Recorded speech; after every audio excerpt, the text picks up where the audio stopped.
Virtual RC Racing, the inside story. Episode 2, Setting Up a Development Team for Virtual RC V3.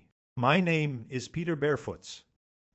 After having promoted our Virtual RC Gameport adapter together with version 1 and 2 of the Virtual RC Racing game, I thought it was time to step it up to the next level. I started laying out my plans to Lothar, and he seemed receptive to the idea of making a more realistic and serious RC car simulation. Lothar had created versions 1 and 2 of Virtual RC Racing all by himself. For VRC V3, it was clear from the outset that my ambitions with this latest version were a lot higher and would need a bigger team to develop it. In my plans, I envisaged very detailed RC cars and tracks, and a sophisticated physics engine to make the cars behave as realistic as possible. And of course, I wanted the new platform to be able to organize races for the members and post the results on a website. Those were the ideas for VRC V3, but it was clear that we would need a lot of additional expertise in each of these fields. Game architecture, 3D engine, and graphical user interface. Lothar had already done his own game and had some expertise to develop a proper game architecture, 3D engine, and graphical user interface to enable all my ideas.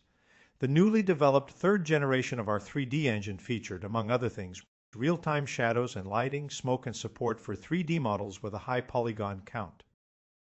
The game architecture included code for dual-player mode and replay mode. The newly designed graphical user interface also featured detailed RC car setup options, and this led me to the next topic, how to find a physics engine developer. Another major coincidence was how we got our developer team together. Lothar had asked his father, who was a physics professor in Heidelberg, to keep an eye out for suitable candidates. Coincidentally, Lothar's father was contacted by email by a young guy from Minneapolis in the United States who had some questions for him about physics as he was developing a physics engine for a real car sim. His name was Todd Wasson. Lothar got in touch with Todd and asked him if he was interested to work on this new Virtual RC simulator project. Todd had absolutely no idea what he was getting involved in and knew nothing about RC cars, but apparently thought it was interesting and challenging enough to get involved in. It also provided an opportunity for Todd to develop his skills in the field of physics engines and vehicle dynamics in kind of a low-profile racing environment.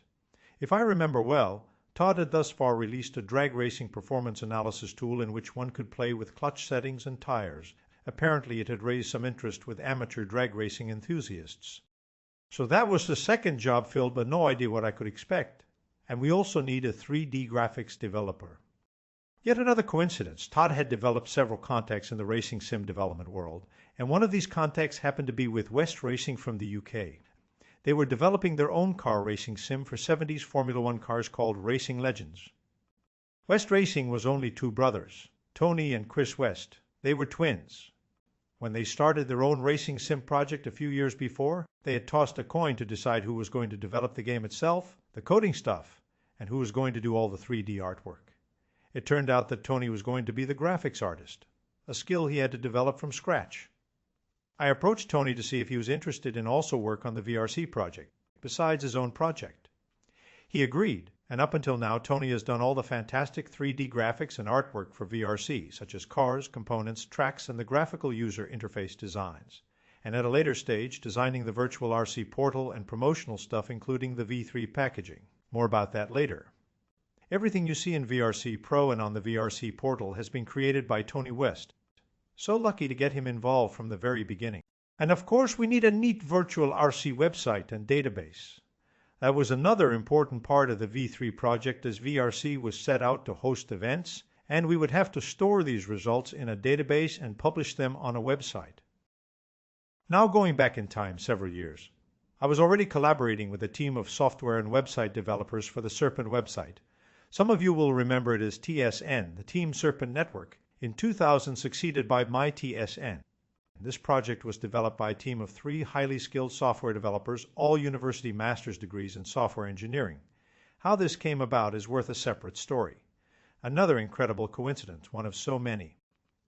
This story starts here. Around 1992, an ambitious guy from Trenčín, Slovakia, was bold enough to drive 1,400 kilometers with his Skoda from Trenčín, Slovakia, to Heemstede, Netherlands, to show some of what he produced to me at Serpent. Never heard of him. He hadn't even made an appointment.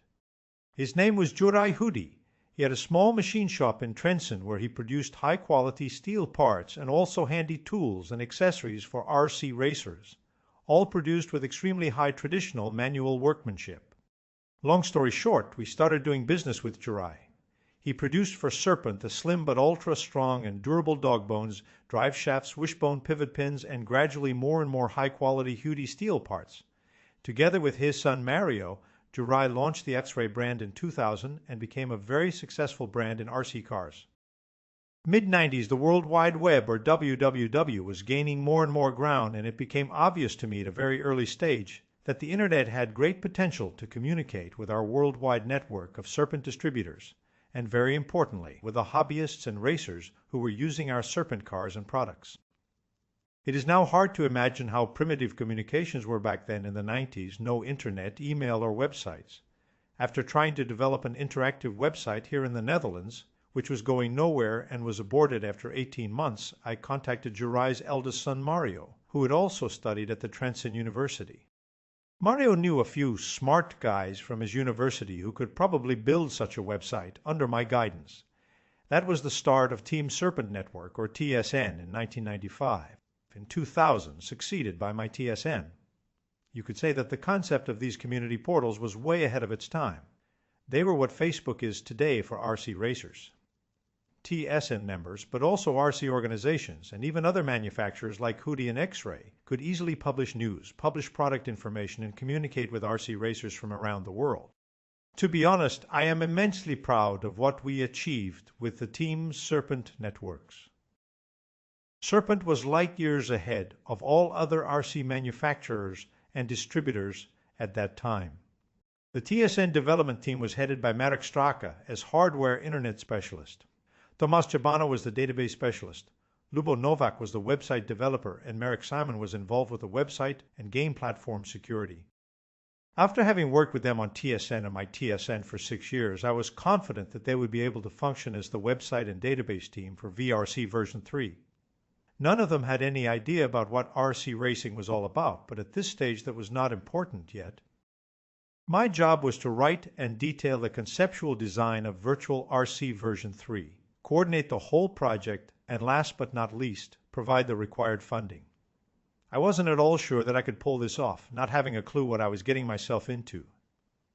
The Virtual RC Racing V3 Adventure. That story is next. Make sure to subscribe to the Inside Story playlist on YouTube so you don't miss an episode of this compelling story. Thank you for watching.